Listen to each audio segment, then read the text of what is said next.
Hey, what's going on guys? Kai here, and welcome back to Let's Play Final Fantasy VI using no Magicite. Last time we were left with the decision to either be a benevolent soul and rescue that poor Moogle, or be a complete dick and get a gold hairpin, which is a relic that reduces your MP consumption by half, so that's pretty nice. What shall I do? You know what? Let's rescue the Moogle. We're gonna find some gold hairpins eventually, so I'm not too worried about it.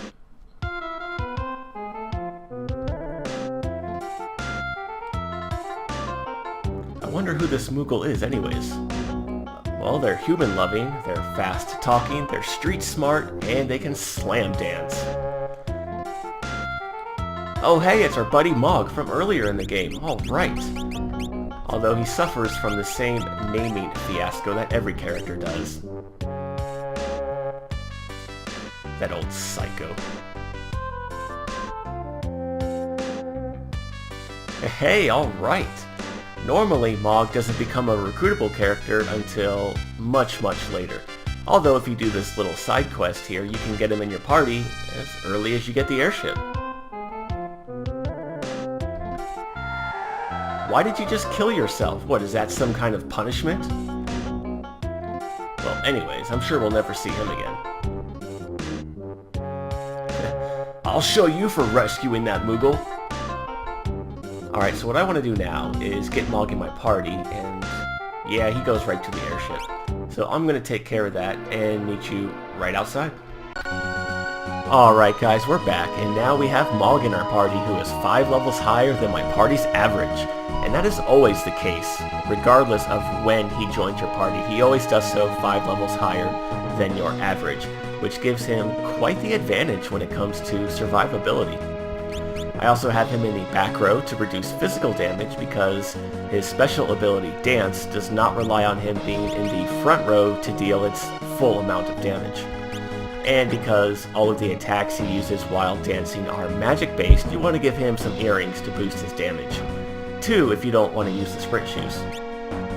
But speaking of dances, let's get Mog some new ones, shall we? And the way you do that is all you gotta do is win a random battle on a terrain that he doesn't know, and you learn a new dance, just like I showed you earlier in the game. And we have 3 new dances right next to each other right here. So let's get into a few battles here. So Mog is an interesting character. He's a mix between a Geomancer and a Berserker. Okay, that didn't work. Sometimes you can use a dance that is not relative to the terrain you're fighting on, and it'll still work. I think it's a 1 in 16 chance, which isn't very high. But if you're going through a long dungeon and the dance that you have access to isn't that great and you want to use something else, it's worth a try. Alright, learn the Forest Dance. But on that note, if you are using a dance with Mog that is relative to the area you're fighting in, once you select the dance, you lose control over him, just like when Gaul uses a Rage. So that's why I like to say Mog is a mix between a Geomancer and a Berserker, because once he gets going, he's on autopilot until either he dies or the battle ends. That's a really strange mix, Geomancer and Berserker. The only thing I don't like is the fact that I don't have direct control over my actions, but I guess Squaresoft felt the need to balance the power that Geomancers had in Final Fantasy V, and that's what they chose to go with. Oh well. Yeah, see there, I changed the terrain by using the Wind Dance.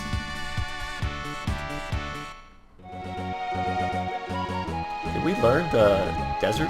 I wasn't even paying attention. Oh, that's right, yeah.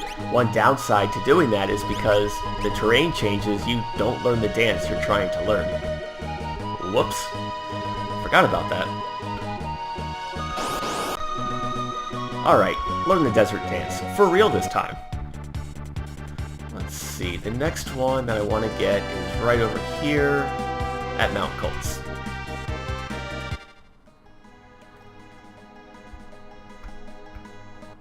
Oh right, the other good thing about Mog is that he is the only other character besides Edgar who can naturally equip spears.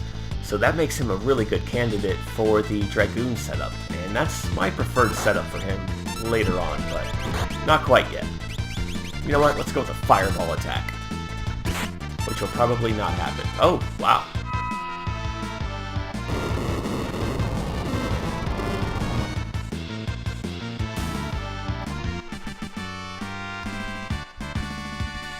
And we learn the Earth Dance. That's probably his best dance in the game. Has a lot of really good attacks.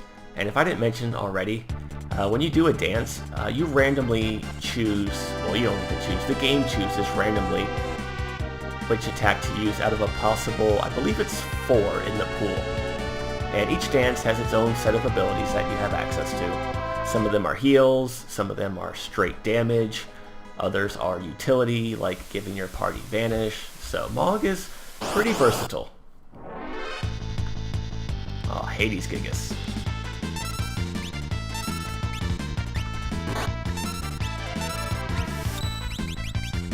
Huh, I messed that up. Where is Rodox? Yeah, it's been a while since I played this game, guys. As you know, if you've been following my channel, I really wanted to just knock out Breath of Fire because we were in the home stretch of finishing that LP. But now that we're back to this game, well, it feels good. I've missed this game. Alright, that's it for dances for now, because also, once you have the airship, you have access to another little side quest. Well, it's not really a side quest, it's more of, I'd say, a side event over here in Jador. Since we're in the area, I figured, hey, why not? Let's check this out. Hey, the auction house is reopened. Alright. Let's see how this works. Hopefully, I get the item I want on the first try. No, of course not. Alright, well, at least I can demonstrate how this works. Basically, an item is put up for sale, and you can bid gold on it. In this case, it's a Cherub Down, which is not that good. Just gives you auto float. So eventually, it'll be your turn to either bid or pass, and I'm just going to pass on these. And the NPCs, they say various things, and eventually you get a second chance to bid, and this is your final bid. So if you want the item, make sure you bid on it the second time around.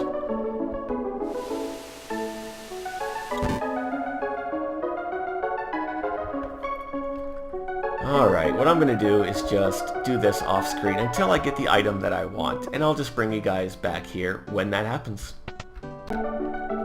Okay guys, we're back. That only took about 5 or 6 tries, but you can actually purchase a Magicite here, the Golem Magicite, one of the best Magicites in the entire game. So we definitely want to get our hands on this. Not that I'm allowed to use Magicite in this challenge run, but like I said, I will show you all where all the Magicite is, in case those of you playing along are using Magicite, and you definitely want to get this one. The other item that you can win at the auction house at this point in time is a Cure Ring, which gives you auto regen. That could be useful. You can also attempt to wager on a real-life Chocobo, but the guy next to you always wins it. He wagers like 500,000 gold, and the guy doesn't even let you bid. He just freaks out and gives the guy his Chocobo, and that happens quite frequently. So let's take a quick look at that Esper. Allows you to learn Cure 2 at a much more reasonable rate than Kirin. And if you summon it, just like Golem in Final Fantasy V, it will protect your party from physical damage up to a certain duration. Now there's one other thing I want to buy here, so again, I'll just do it off screen, however long it takes, and bring you back here when I've accomplished that. Of course, as soon as I cut the recording and come in the auction house, it happens on the first try. Absolutely! But yeah, you can also get the Magicite Zone Seek, and this Magicite is, if it's not the best in the game for level gaining, it's up there, because gaining a level with Zone Seek equipped gives you magic power +2. It is ridiculously powerful. And you can get these at any point in the game after you get the airship, but I like to do it right away. And it is totally worth the money. Don't worry about going broke or saving your money for anything else.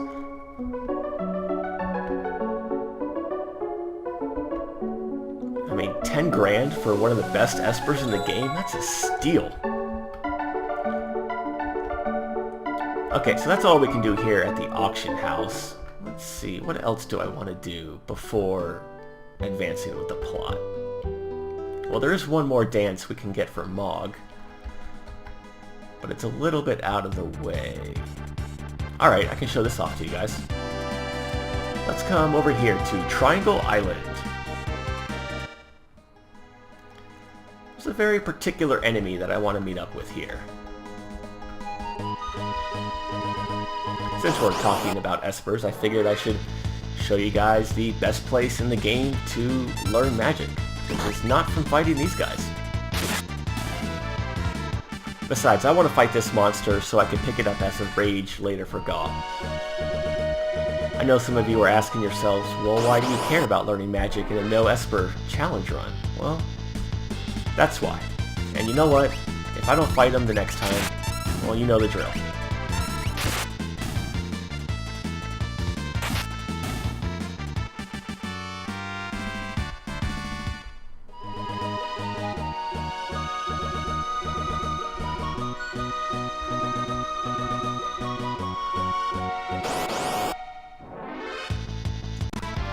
And we are back with the enemy in question, and I know you can't see it, but trust me guys, it's there. Your game didn't glitch out on you like I thought mine did the very first time I ever fought this battle. So this enemy is very unique in that it always starts off every battle with Vanish and Sleep. But because your physical attacks are not able to land, you never have to worry about waking it up and having it attack your party. And even though it absorbs all elements, let's hit it with a spell just so we can get rid of its Vanish status. See what we're dealing with here. Whoa! His wallet must be the one that has badass motherfucker written on it. Alright, now that we can see the enemy, let's try to kill it. The thing you have to know about this monster though, is that every time you deal damage to it, not only does it counterattack, but it will immediately follow that counterattack with an ability called Invis, which gives him Vanish and Sleep, forcing you to repeat the process over and over and over again until you actually win the battle. Did I mention this enemy has 32,000 HP? Yeah, not only is this battle very tedious and a monumental waste of time, it's... well, I'll show you. Let's provoke his counterattack.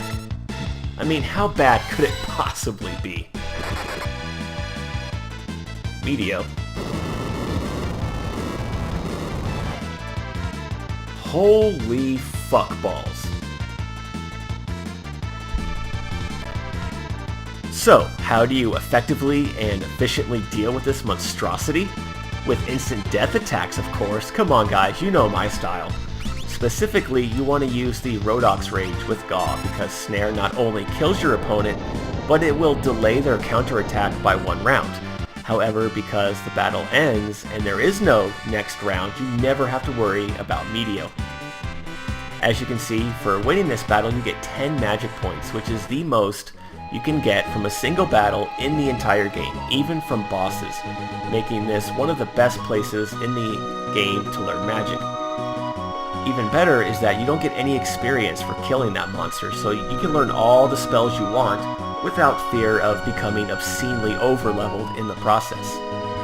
So what I did last time I LP'd the game, and what I normally do when I play this game, is I go ahead and I teach all of the magic that's available right now to Terra, and it only takes about 30 to 35 minutes, and what that does is it allows you to go ahead and equip Zone Seek on her for a majority of the game to really take advantage of that level up bonus.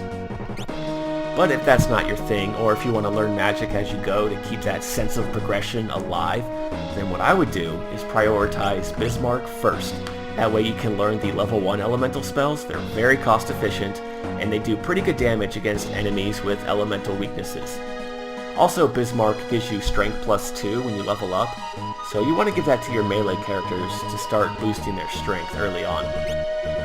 Then I would move to Madeline to learn the level 2 elemental spells, followed by Shote to learn Bio, it's the most powerful poison attack in the game, and Doom is instant death. However, you do not want to use Doom here because you'll still have to survive Meteo before you actually win the battle. It does not delay the enemy's counterattacks like Snare. Afterwards, you want to get Phantom. That way you can learn Vanish yourself, and Berserk. Those are two really good spells to have. And the last Esper you want to learn spells from, we actually have not acquired yet. So while we are on that topic, let's go remedy that situation. Let's see, we want to go to the town of Zen. And again, this is something you can do pretty much at any point in the game after you have your airship. And actually doing this later would be a little bit cheaper, but it is totally worth the cost, trust me. Come over here, there's something in the trees. They're in the trees, man! No, just your average, everyday Moogle. Huh. 3,000 gold. Sure, why not? Yeah, you get the Seraphim Magicite, and this Esper will cover all of your healing needs for a very long time. You get Life, Cure 2, Cure 1, Regen, Remedy. Very good Esper to learn magic from. Alright, so since we are hunting rare elite marks, as it were, there's one more monster that I want to show you guys. And if you're playing the original version of this game, you can only run into this monster at this location.